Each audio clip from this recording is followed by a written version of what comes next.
तो छत्रपति शिवाजी महाराज के गुरु संत तुकाराम जी थे और कोलसी के याकूत बाबा ये सूफी संत थे जो उनकी हयात में थे, जिनसे मार्गदर्शन लेने के लिए छत्रपति शिवाजी महाराज जाया करते थे। और प्रामाणिक संदर्भ बताते हैं कि गुरु स्थान पर ये दोनों के अलावा तीसरा कोई नहीं था। आंदोलन का काम हो, चाहे कोई भी इस देश में आंदोलन हो, उसका गुरु ब्राह्मण रहेगा, ये इनकी फिलॉसफी है। उसी के चलते रामदास को छत्रपति शिवाजी महाराज का गुरु बताने की नाकाम कोशिश ये हरदम करते रहे। कोश्यारी जी ने वही कहा इंटरव्यू में कि अगर गुरु स्थान पर रामदास न होते तो शिवाजी का कौन विचारतो, शिवाजी महाराज को कौन पूछा होता। इस पर बहुत बवाल हुआ, हमने भी पोस्ट डाली, मराठा सेवा संघ ने भी पोस्ट डाली। के बिना चंद्रगुप्त को कौन पूछेगा, समर्थ के बिना कौन शिवाजी को पूछेगा। मैं कोई शिवाजी को छोटा, चंद्रगुप्त को छोटा नहीं बता रहा हूँ। देखिए, हमारे अजीज साथी और मार्गदर्शक रहे प्रोफेसर मामा देशमुख ने किताब लिखी थी और उस किताब में उन्होंने सारे संदर्भों के साथ ये स्पष्ट कर दिया था कि गुरु रामदास स्वामी को जो गुरु बताया जाता है छत्रपति शिवाजी महाराज का, वो है नहीं। और पूरी हयात में शिवाजी महाराज और रामदास स्वामी की कोई मुलाकात ही नहीं हुई है। इस पर बहुत बवाल हुआ इस किताब पर, यहाँ तक कि मामा देशमुख साहब की अर्थी तक निकाली गई थी इसी नागपुर में। ये मामला हाई कोर्ट में गया। हाई कोर्ट में जब तथ्य सामने लाए गए, संदर्भ दिखाए गए, तो हाई कोर्ट ने ये माना कि मामा देशमुख का कहना सही है कि पूरी हयात में छत्रपति शिवाजी महाराज और रामदास स्वामी की कोई मुलाकात हुई ही नहीं है।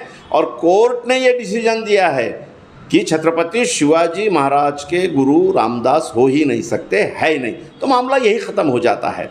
लेकिन संघ जिस विचारधारा पर चलता है उसका अव्वल निशाना, टारगेट है उनकी सुपेरियरिटी। गुरु गोलवर जी ने कहा था कि हम मार्शल हैं, मार्शल रेस है। इसका अर्थ है कि वे सारे मानवों पर कब्जा करने वाले, सारे मानवों पर सबसे उत्कृष्ट रेस हैं, वंश है। इस सुपीरियरिटी को, इस वर्चस्वता को टिकाए रखने के लिए वो झूठे गुरु पैदा करते रहते हैं और ये गुरु ब्राह्मण है ये दिखाते रहते हैं। छत्रपति शिवाजी महाराज ने अपने हयात में कहा था कि ब्राह्मण म्हणून मुलाहिजा नहीं करना।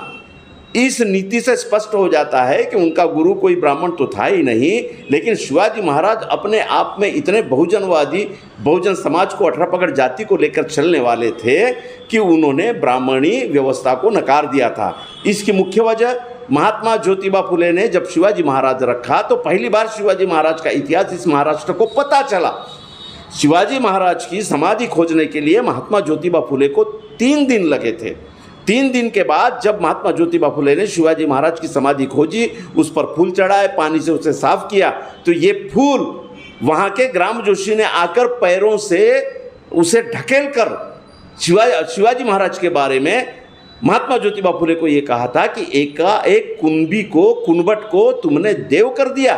तब महात्मा ज्योतिबा फुले ने कहा था कि नहीं, मैंने बहुजनों का इतिहास जिंदा किया है। महात्मा ज्योतिबा फुले ने कहा कि छत्रपति शिवाजी महाराज ये बहुजनों के राजा है।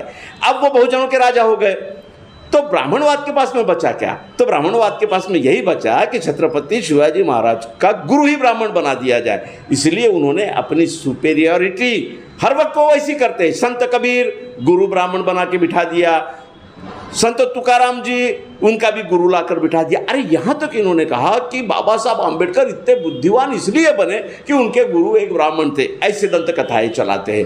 तो छत्रपति शिवाजी महाराज के गुरु संत तुकाराम जी थे और कोलसी के याकूत बाबा ये सूफी संत थे जो उनकी हयात में थे, जिनसे मार्गदर्शन लेने के लिए छत्रपति शिवाजी महाराज जाया करते थे।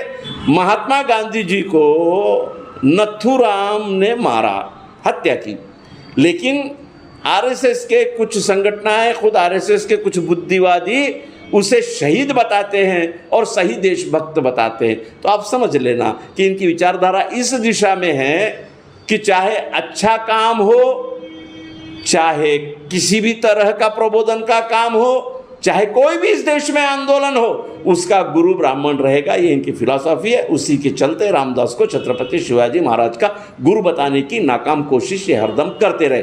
कोश्यारी जी ने वही कहा इंटरव्यू में कि अगर गुरु स्थान पर रामदास न होते तो शिवाजीला कौन विचारतो, शिवाजी महाराज को कौन पूछा होता। इस पर बहुत बवाल हुआ। हमने भी पोस्ट डाली, मराठा सेवा संघ ने भी पोस्ट डाली। आपके फेसबुक अकाउंट पे सर हमने देखे कि आपने रामदास, गुरु रामदास और छत्रपति शिवाजी महाराज की फोटो डाली जी। तो नीचे एक कमेंट एक बंदे ने किया था कि आप हमारे धार्मिक मसलों में अगर से पढ़ोगे, तो ऐसी कुछ पोस्ट थी। वो बच्चा जिसने भी डाला होगा, मैं बच्चा ही कहूँगा, उम्र तो पता नहीं, कमेंट्स करने वालों की उम्र पता नहीं चलती है। तो वो जो कहा कि छत्रपति शिवाजी महाराज पे मेरे फेसबुक के पोस्ट से इसे धर्म से क्यों जोड़ रहे। अरे शिवाजी महाराज का संबंध एक राजनैतिक सांस्कृतिक स्वाभिमान से है, धर्म से नहीं जुड़ता। छत्रपति शिवाजी महाराज ने कहा था कि कुरान की प्रत अगर मिलती है तो उसे बाइज्जत माथे से लगाकर किसी मुसलमान को या मस्जिद में पहुंचा दिया जाए। छत्रपति शिवाजी महाराज के स्वराज्य के पहले स्वदेश विदेश सचिव और पहले खासगी सचिव मौलाना हैदर थे। उनके फौज के 35% मुसलमान फौजदार बड़े बड़े पदाधिकारी थे। पहला तोपची मुसलमान, समुंदर के आरमार का पहला सेनापति मुसलमान, और क्या चाहिए। पैदल घोड़दौड़ जो होती थी, पैदल घोड़ों की सेना, उसका प्रमुख मुसलमान। तो छत्रपति शिवाजी महाराज के बारे में कहना यानी इतिहास की सत्यता रखना है, वो धर्म से नहीं जुड़ता। शिवाजी महाराज का संबंध धार्मिक व्यक्ति करके नहीं है। शिवाजी महाराज का संबंध इस देश में पहली बार स्वराज्य स्थापना करने वाले बहुजनों के नायक के रूप में है। इसलिए वो नादान जो कहता है कि धार्मिक बातों में आप दखल अंदाजी नहीं कर सकते, हम आपके किसी भी धार्मिक बातों में दखल अंदाजी कर ही नहीं सकते, क्योंकि क्या गलत है तो उसके बारे में बहुजन हिंदुओं ने ही बहुत बखिया उधेड़ी है। शिवाजी महाराज किसी धर्म की बपोती नहीं है। शिवाजी महाराज महात्मा ज्योतिबा फुले ने रखा। इस तरह इस देश के तमाम 18 पगड़ मावड़े, 18 पगड़ जाति जनजाति, मुसलमान, ओबीसी इनके नेता है। इतिहास को बदलने की पुरजोर कोशिश शुरू है जी। और आज के हालात के मुताबिक हम ये कह सकते हैं कि आज के दौर में नौजवान खासकर जी बुक्स पढ़ते नहीं है, इतिहास पढ़ते नहीं है, जो वीडियोस भी होते हैं इतिहास को उसे देखते नहीं है।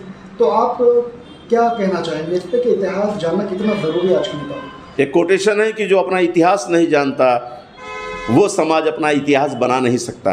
आज चारों तरफ से मुसलमानों को विलन बना दिया जाता है। क्यों बना दिया जाता है?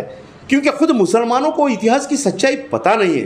तो ये आरएसएस के बंदे, आरएसएस के संगठनाएं इतिहास को तोड़ मरोड़ कर उसमें झूठे बातें डालकर परोस देते हैं गैर मुस्लिमों को। मुसलमानों को नहीं परोसते, गैर मुस्लिमों को। और गैर मुस्लिम वही बातों को अपने दिमाग में बिठाकर मुसलमानों को विलन की नज़र से देखना शुरू कर देता है। मुसलमानों का प्रॉब्लम ये है कि इन झूठे बातों को झूठे हैं ये बताने के लिए अभ्यास ही नहीं है, लाइब्रेरीज नहीं है, पढ़ते नहीं हैं। जो पढ़ते हैं वो कभी मुसलमान समाज में प्रबोधन का काम नहीं करते। तो ये तो लैकुना है जिसकी मार मुसलमान भुगत रहा है। एक सब्जी वाले को सब्जी नहीं बेचने देंगे अपने इलाके में, ये संघ कहता है, क्योंकि ये बाबर की औलाद है, क्योंकि ये अफजल खान की औलाद है। इसे सही अभ्यास से जवाब देने का काम भी मुसलमान नहीं कर सकता, क्योंकि अभ्यास नहीं, क्योंकि पढ़ाई नहीं, सामाजिक आंदोलनों की परंपरा नहीं। और मुस्लिम मोहल्ले में बड़े बड़े मजलिस से लगाकर भी आप आरएसएस को जवाब नहीं दे सकते, क्योंकि आरएसएस मुस्लिम मोहल्लों में काम नहीं करना चाहता। ऐ मुसलमानों सोच लो, आरएसएस मुस्लिम मोहल्ले में काम नहीं करना चाहता। आप 15% हो, आप अपने मोहल्ले में बंद रहो।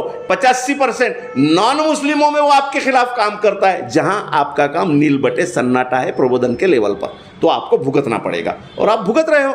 एक ही उपाय है, बढ़िया स्टडी कीजिए, बहुजनों के साथ वैचारिक तालमेल कीजिए। महात्मा ज्योतिबा फुले को पढ़िए, डॉक्टर बाबा साहब अम्बेडकर जी को पढ़िए, माई फातिमा को पढ़िए। यही नहीं, मौलाना अबुल कलाम आज़ाद को भी पढ़िए, सर सैयद अहमद को पढ़िए, अपने स्वतंत्रता के इतिहास को समझिए। सामाजिक प्रबोधन में मुसलमानों का कितना बड़ा रोल था, डॉक्टर बाबा साहब अम्बेडकर के साथ में मुसलमान पूरी ताकत से खड़ा हुआ। ये सारे पढ़कर आप जवाब देने की ताकत अगर पा लेते हैं तो संघ के झूठे इतिहास को आप पलट दोगे और सही इतिहास बहुजनों के साथ में रखकर दोस्ती मुकम्मल करोगे। एक आखिरी सवाल सर, जैसे शिवाजी जयंती जब आती है तो मराठवाड़ा साइड में हमने देखा है काफ़ी ऐसे मुस्लिम संगठन हैं जो शिवाजी जयंती का पूरा इतिहास बयान करता है, प्रोग्राम करता है। लेकिन नागपुर में पिछले 2020 में एक प्रोग्राम हुआ था जी। इसके बाद, उसके पहले तो हमने कभी प्रोग्राम देखे नहीं। तो क्या पैगाम देना चाहेंगे आप कि जब भी किसी भी ऐसे, जैसे शिवाजी जयंती है, महात्मा गांधी है, सर सैयद अहमद है, जितने भी ये लोग हैं, इनकी जब कोई जयंती है उस मौके पे हम कोई प्रोग्राम रख के इतिहास बताएं तो कैसा रहेगा? मुसलमानों को समझना चाहिए कि सामाजिक संवाद के केंद्र क्या क्या है। एक मीडिया है, आपके पास में नहीं है। सामाजिक संवाद का दूसरा साधन है चैनल्स, आपके पास में नहीं है। सामाजिक संवाद का दूसरा माध्यम है जयंती पुण्यतिथि मनाना, महापुरुषों के और समाज से संवाद करना। तो छत्रपति शिवाजी महाराज ही नहीं, यहाँ पर ऐसे ऐसे महापुरुष होके गए। आप बाबा फरीद साहब की जयंती मनाइए, बताइए ना उन्होंने क्या किया है। आप संत कबीर की जयंती मनाइए, बताइए ना उन्होंने क्या किया है। आप ख्वाजा निज़ामुद्दीन औलिया, ख्वाजा चिश्ती रहमतुल्लाह अलैह की भी जयंती मनाइए, यौम पैदाइश, यौम वफ़ात मनाइए और लोगों को बताइए कि उन्होंने सामाजिक उद्धार के लिए क्या किया है। आप बाबा साहब अम्बेडकर की जयंती मनाइए, बताइए। ये काम अगर मुसलमान समाज नहीं करता है तो संघ अपने मंचों से मुसलमानों को विलन बनाने का काम तो कर रहा है। आपके तरफ से जिन महापुरुषों ने सही बयान किया वो भी आप नॉन मुस्लिमों के सामने नहीं रखते कि महात्मा ज्योतिबा फुले ने मुसलमानों का सही इतिहास रखा। कहाँ बताओगे? ये मस्जिद में बताओगे? अरे ये तो बहुजनों के मोहल्ले में जाकर वहाँ परिसंवाद लगाकर बताने की ज़रूरत है। बाबा साहब अम्बेडकर के साथ में कई मुसलमान गोलमेज परिषद से लेकर तो औरंगाबाद में कॉलेज बनाने तक साथ में थे, हर आंदोलन में साथ में रहे, चौदार तलाव के आंदोलन में रहे, आष्टी के अस्पृश्यता परिषद में बाबा साहब के साथ में मुसलमान रहे, चुनाव में जिसने चुनकर लाया बंगाल से डॉक्टर बाबा साहब अम्बेडकर को, बहुतांशी मुसलमान थे। ये बातें कहाँ बताओगे? मोमिनपुरा में नहीं। ये बातें मंच से बहुजन समाज को बताने की ज़रूरत है। इसलिए मैं आपके इस चैनल के माध्यम से मुसलमानों को ये गुजारिश कर रहा हूँ, ये सामाजिक संवाद के माध्यम है। आपके पास में चैनल होता तो आप आराम से संवाद कर लेते, न्यूज़पेपर होता तो कर लेते। तो आपके पास में कम से कम ये फ्री में मिला हुआ यूट्यूब का चैनल है, फेसबुक का चैनल है। दूसरी बात, परिसंवाद जयंती और पुण्यतिथि में आप रख सकते हो और आपने मसवात को अव्वल मानते हुए क्या क्या काम किया है भारत में, ये बता सकते हो। इसी से एक एटमॉस्फेयर बेहतर बनेगा।